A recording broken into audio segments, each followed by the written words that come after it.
nous organiserons le 23 juin prochain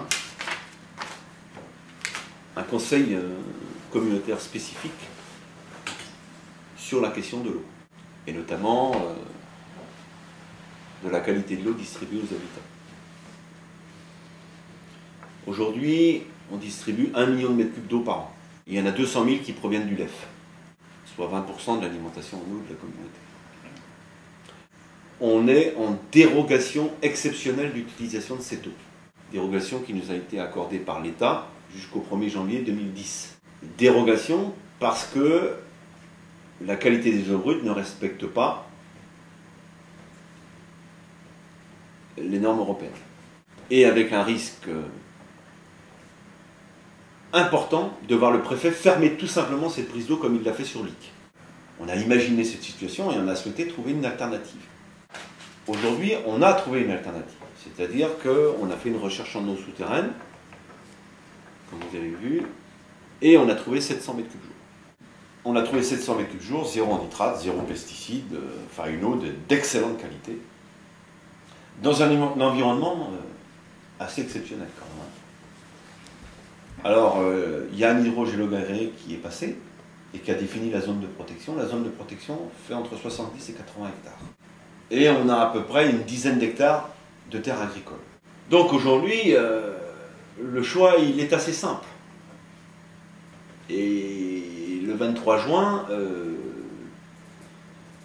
on va devoir choisir entre un risque majeur de fermeture, avec une eau qui ne respecte pas la qualité, et le choix d'utiliser une eau souterraine protégée, de grande qualité. Je vais organiser un débat là-dessus, mais je crois même qu'on n'a plus le choix.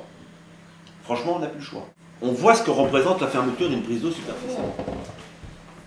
Ça peut être considéré comme une fuite en avant.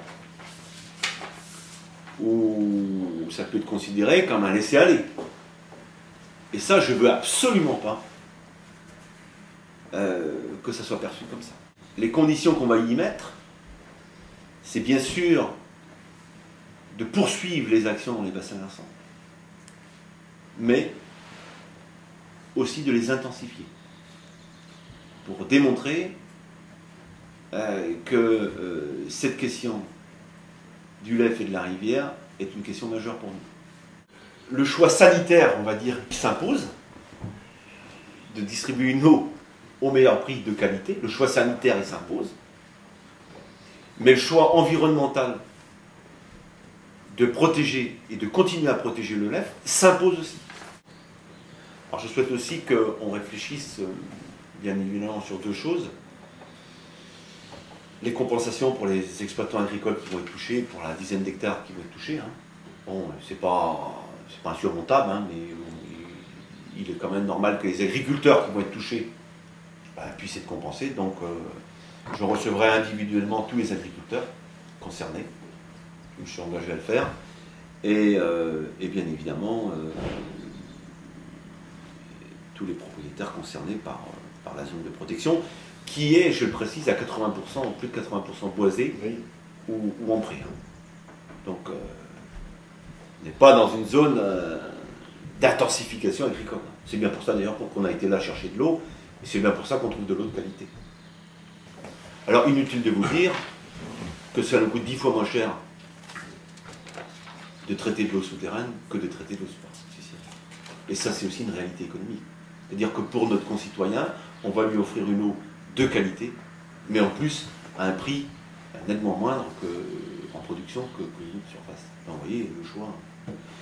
Donc je souhaite qu'on travaille là-dessus. Je souhaite aussi qu'on travaille sur la question de la réduction des consommations d'eau. Le 23 juin, il y a un conseil communautaire qui sera consacré exclusivement à cette question. Et j'ai invité toutes les parties prenantes à venir s'exprimer.